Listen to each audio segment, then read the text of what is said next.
Hey guys, Richard here, e-bike reviews and adventures. So I was right in the middle of filming another video, and look who showed up, my buddy Tom. There he is. What's up, guys? My buddy Tom showed up riding the Zora Master. Now Tom lives in the neighborhood here, and I sold him that bike several months ago, and he's been using it for, well, check it out. Yeah, he's been using this to go fishing down at the river. You know the river that I like to go to, ride down there quite often. So he's got a fish pot right there on the front of his basket. He's got this thing decked out with speakers. He's got his bike bag up here, mirrors, of course, cell phone holder. Then back here, he's got the large basket.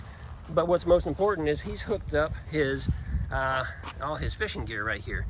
So he took a, you can purchase that separately, right? That little fish rod holder.